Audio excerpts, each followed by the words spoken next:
Price lot. எல்லாருக்கும் சோத்திரம். பிரியமானவர்களே, இந்த ஜேசி சைட்டு கால்வெட்டி வழியாக பார்க்குற என் சகோதர சகோதரிகளுக்காக கர்த்தரை சோத்திருக்கிறேன். பார்க்குற உங்களையும் உங்கள் குடும்பங்களையும் ஆசிர்வதிப்பாராக. அநேக பேர் பார்க்குறீங்க. ஷேர் பண்ணுங்கள், லைக் பண்ணுங்கள், கமெண்ட் பண்ணுங்கள். கர்த்தர் ஆசிர்வதிப்பார். பிரியமானவர்களே, இந்த நாளிலே பாவத்தை மன்னிக்கிறதுக்கு அவர் யார், நாங்கள் கேட்டோமா அப்படின்னு நிறைய கேள்விகள் என்னிடத்துல நிறைய பேர் கேட்குறது உண்டு. நாங்கள் என்ன பாவம் செஞ்சோம் அப்படின்றவங்களாம் நிறைய பேர் பேசுகிறது உண்டு. ஆனால் டாக்டர்கிட்ட நம்ம போயிட்டு ஒரு ஒரு ஒரு ட்ரீட்மெண்ட்டுக்கு நம்ம போகிறோன்னு வச்சுக்கோங்களேன். அப்போது அவங்க கேட்பாங்க, சில வியாதிக்கு கேட்பாங்க, உங்கள் பரம்பரையில் இருக்குங்களா, உங்கள் வம்சத்தில் யாருக்காவது இருக்குங்களா, இல்லை உங்கள் அப்பா அம்மாவுக்கு இருக்குங்களா அப்படின்னு சொல்லி கேட்பாங்க. ஏன் தெரியுங்களா? அந்த வம்சத்தில் இருக்கிற வியாதி அது தலைமுறையாக தொற்றி கொண்டு வருகிற ஒரு பாவம். அதை தான் அவங்க என்ன பண்ணுறாங்க, கேட்குறாங்க. ஈஸியாக கண்டுபிடிக்கிறதுக்காக நம்மக்கிட்ட கேட்குறாங்க. பிரியமானவர்களே, அதுதான் சொல்லுது, நமக்கு பாவம் இல்லை என்போமானால் நம்மை நாமே வஞ்சிக்கிறவர்களாக இருப்போம், சத்தியம் நமக்குள்ளே இராது. நம்ம பாவம் இல்லை, நான் ஒன்றும் செய்யலை நம்ம சொல்லலாம். ஆனால் நமக்கு முன்னோர் பெற்றோர் நம்ம பூட்டம் இருக்கிறாங்க இல்லையா, அவர்கள் செய்த பாவம் கூட நமக்குள்ளே என்ன பண்ணும், அது வரும் அப்படின்னு சொல்லி வேதமும் சொல்லுகிறார். டாக்டர் கேட்குறது போல் வேதம் சொல்லுது. பிரியமானவர்களே, சரி, நிறைய பேர் கேள்வி கேட்குறாங்க, நாங்கள் என்ன பாவம் செஞ்சோமா, எங்களுக்கு தேவையில்லை அப்படின்னு சொல்கிறாங்க. ஆனால் ஒரு மனுஷனுக்கு பாவ மன்னிப்பு தேவையாக இருக்கிறது என்பதை குறித்து நாளிலே பார்க்க போகிறோம். ஐ நம்முடைய பாவங்களை நாம் அறிக்கையிட்டால் பாவங்களை நமக்கு மன்னித்து எல்லா அநியாயத்தையும் நீக்கி நம்மை சுத்திகரிப்பதற்கு அவர் உண்மையும் நீதியும் உள்ளவராக இருக்கிறாராம். எப்படி பார்த்தீங்களா?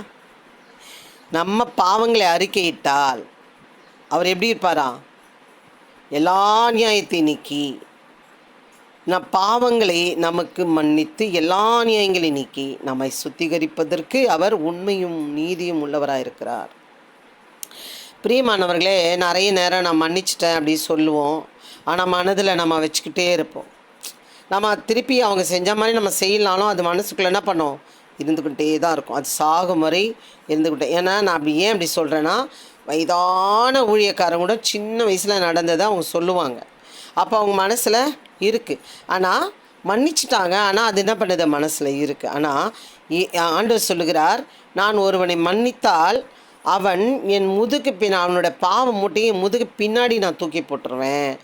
அது மாத்திரம் இல்லை, கிழக்குக்கும் மேற்குக்கும் வடக்குக்கும் கிழக்குக்கு எவ்வளோ தூரம் இருக்கோ அவ்வளோ தூரம் நான் என்ன பண்ணிடுறேன், அவனோட பாவ சாபங்களை தூக்கி போடுகிறேன் என்று சொல்லுகிறார். ஆழத்தின் கடலிலே தூக்கி போடுகிறேன் என்று சொல்லுகிறார். பிரியமானவர்களே, அப்போ அது அதாவது கிழக்குக்கு மேற்குன்னா அது எவ்வளோ தூரம், திரும்பி போய் பார்க்கறது கஷ்டம் இல்லையா? ஒரு மனுஷன் அவ்வளோ தூரம் நான் போடுவேன், கடலின் ஆழத்தில் போடுவேன். அவனுடைய பாவம் மன்னிச்சுட்டேன்னா அவனுடைய பாவத்தை என்ன பண்ணுடைய ஆழத்தின் கடலின் ஆழத்தில் போடுவேன்னு சொல்லுகிறார். பிரியமானவர்களே, அப்போது இப்படிப்பட்ட கடவுள்கிட்ட தன் மன்னிப்பு கேட்டு தன் வாழ்க்கையை ஆசீர்வாதமாக இந்த ஒரு பிறவியில் எடுக்காமல், இந்த ஒரு பிறவியில் இந்த ஒரு வாழ்க்கையை ஆண்டவருக்கு ஒப்பு கொடுக்காமல் அநேக பேர் பாவ சாபத்திலே இருந்து மரித்து கொண்டிருக்கிறார்கள். அவர்களுக்கு தான் இந்த வார்த்தை. பிரியமானவர்களே, நீங்கள் பாவம் செய்யலைங்களா? நான் பாவம் செய்ததுனால தான் ஆண்டவர் என்ன பண்ணார், நான் மன்னிப்பு கேட்டேன், நான் மன்னிப்பு பெற்றுக்கொண்டு ஆண்டவரிடத்தில் ஒரு பிள்ளையாக நான் இருக்கிறேன். பிரியமானவர்களே, ஊழியம் தான் ஆண்டவர் என்ன பண்ணியிருக்கார், கொடுத்துருக்கிறார். அப்போது பாவ மன்னிப்பை நம்ம கேட்க வேண்டும், பாவ மன்னிப்பை கேட்க வேண்டும். நம்ம ஒரு சின்ன யார் மேலாம் இடிச்சிட்ட உடனே அவங்க பெரியவங்களா இருந்தால் அவங்களை தொட்டு என்ன பண்ணுறோம், புத்தி போடுறோம், இடிச்சிட்ட மன்னிச்சுக்கோங்கம்மா அப்படி சொல்லி. அப்போது அது நம்ம அலட்சியமாக போவோமானால் அது கூட பெரிய பாவம் தான். அலட்சியம் பண்ணுகிறது ஒரு பாவம். பிரியமானவர்களே, அப்போது பாவத்தை மன்னிக்கிறவர் ஒருவர் இருந்தும் அநேக ஜனங்கள் மன்னிக்கிறதில்லை. நாங்கள் என்ன பார்த்தோமா, இயேசு நாங்கள் எல்லாத்துலேயும் ஒன்று தான் அப்படின்னு சொல்கிறாங்க. எல்லாத்துலேயும் ஒன்று கிடையாது. அவரே ஒருவர் தான், அவர் மாத்திரம்தான் ஒருவர். பாருங்கள், சொல்லுகிறாங்க பாருங்கள், அவருடைய சீஷர்கள் சொல்லுகிறார் பாருங்கள், ஆதி முதல் இருந்ததும், அவர் ஆதி முதலே இருந்தார். நீங்கள் நீதிமொழிகள் 8ஆம் அதிகாரத்தில் வாசிங்கன்னா அவர் ஆதி முதல் எப்படிலாம் அவர் இருந்து இந்த இயற்கையை உருவாக்கினார் என்று நம்ம பார்க்கலாம். ஆதி முதல் இருந்ததும் நாங்கள் கேட்டதும், அதை கேட்டோம், எங்கள் கண்களினால் கண்டதும். அப்போ அவர் பிறந்துட்டார். அவரை நாங்கள் என்ன பண்ண கண்களால் கண்டதும் நாங்கள் நோக்கி பார்த்ததும் எங்கள் கைகளினால் தொட்டதுமாய் இருக்கிற ஜீவ வார்த்தையை குறித்து உங்களுக்கு அறிவிக்கிறோம். ஏதோ சாதாரணதே ஏதோ ஒன்று சொல்லலைங்க. நாங்கள் பார்த்தோம், நாங்கள் தொட்டோம், நாங்கள் கேட்டோம். அது மாத்திரம் இல்லை, அந்த வார்த்தையை நான் குறித்து உங்களுக்கு சொல்லுகிறோம். அவர் திடீர்னு வந்தவர் இல்லைங்க, அவர் ஆதி முதல் இருந்தவரும். அவர் ஆதி முதல் இருந்தவரை குறித்து உங்களுக்கு அறிமுகப்படுத்துகிறோம் என்று சீஷர்கள் சொல்லுகிறார். அந்த ஜீவன் வெளிப்பட்டது பிதாவினிடத்திலிருந்தும் எங்களுக்கு வெளிப்பட்டதுமான நித்தியமாக இருக்கிற அந்த ஜீவனை நாங்கள் கண்டு அதை குறித்து சாட்சி கொடுத்து அதை உங்களுக்கு அறிவிக்கிறோம். இப்போது நிறைய பேர் பைபிள் படிக்கிறதில்ல. இப்போ நான் பைபிள் படிக்கிறேன், எனக்கு கொஞ்சம் தெரியுது. அதனால் நான் என்ன பண்ணுறேன், எல்லாரும் பரலோக ராஜ்யத்தை பெற்றுக்கொள்ளணுமே. ஒருவர் இருக்கிறாருமா, மகளே மகனே, உன்னை மன்னிக்கிறதுக்கு ஒருவர் இருக்கிறார், உன் பாவங்களை மன்னிக்க ஒருத்தர் இருக்கிறார், உன் சாபங்களை மன்னிக்க ஒருத்தர் இருக்கிறார், உன் வியாதியிலேருந்து நிவர்த்தி ஆக்குகிற ஒருத்தர் இருக்கிறார் என்று சொல்ல நாங்கள் புறப்படும் பொழுது அவர்கள் என்ன பண்ணுறதில்ல, கேட்கறதில்ல. ஆனால் வேதம் சொல்லுகிறது, சீசர் சொல்லுகிறார், நாங்கள் எங்கள் கண்களினால் கண்டதும் நாங்கள் நோக்கி பார்த்ததும் எங்கள் கையினால் தொட்டதுமாக இருக்கிற ஜீவ வார்த்தை குறித்தே உங்களுக்கு அறிவிக்கிறோம். அவர்கள் அறிவித்ததை நாங்கள் எழுதினதை நாங்கள் பார்த்ததினாலே நாங்களும் அறிவித்து கொண்டு இருக்கிறோம். நித்தியமாய் இருக்கிற அந்த ஜீவனை நாங்கள் கண்டு அதை குறித்து சாட்சி கொடுத்து அதை உங்களுக்கு அறிவிக்கிறோம். பிரியமானவர்களே, நீங்கள் யாராக இருக்கிறீர்கள், நீங்கள் யாராக இருந்தாலும் சரி, அவர்களை மன்னிக்க அவர் ஆயத்தமாக இருக்கிறார், மன்னிக்க ஆயத்தமாக இருக்கிறார். 2026 வருடங்களுக்கு முன்பாக அவர்களுடைய பாவங்கள் மன்னிக்க முடியாமல் வியாதியிலேயே, குஷ்டரோகத்திலேயே, பாவத்திலேயே, சாபத்திலேயே, குரோதத்திலேயே, அக்கிரமங்களிலே கிடந்தார்கள். இயேசு பிறந்து சிலுவைக்கு அப்புறம்தான் அவர்களுக்கு ஒரு விமோசனம் கிடைச்சது, இயேசு பிறந்த காலத்தில். ஆனால் நமக்கு 2026 வருடங்கள் காத்து கொண்டிருக்கிறது. மகனே மகளே, நான் உன் பாவ சாபங்களை முடித்து விட்டேன், இப்பொழுதாவது நீ மனம் திரும்ப மாட்டாயா, நீ மன்னிப்பு கேட்க மாட்டாயா, கேட்டு நன்மை பெற்றுக்கொள்ள மாட்டாயா அப்படி என்று சொல்லி அவர் காத்து கொண்டிருக்கிறார். பிரியமானவர்களே, ஒரு மணவாளன் ஒரு மணவாட்டிக்காக காத்து கொண்டு இருக்கிறது போல நமக்காக அவர் காத்து கொண்டு இருக்கிறார். ஏன் எனக்காக காத்து கொண்டு இருக்கிறோம் நீங்கள் கேட்பீர்களானால், அவர்தான் அந்த உலகத்தை, வானத்தை, பூமியை படைத்து அது வெறுமையாக இருக்கக்கூடாதபடி அதை ஆளும்படி மனிதர்களை படைத்தார். அவனுக்குள்ளே அவருடைய சுவாசத்தை வைத்தார். அந்த சுவாசத்துக்கு சொந்தக்காரர் கேட்கிறார், என் மகனே மகளே, இப்பொழுதாவது மனம் திரும்ப மாட்டாயா? 2026 வருடங்கள் உனக்காக செய்து முடித்த ஒரு மன்னிப்பை நீ பெற்றுக்கொள்ள மாட்டாயா? தேவையில்லையா உனக்கு? இது வேண்டாமா?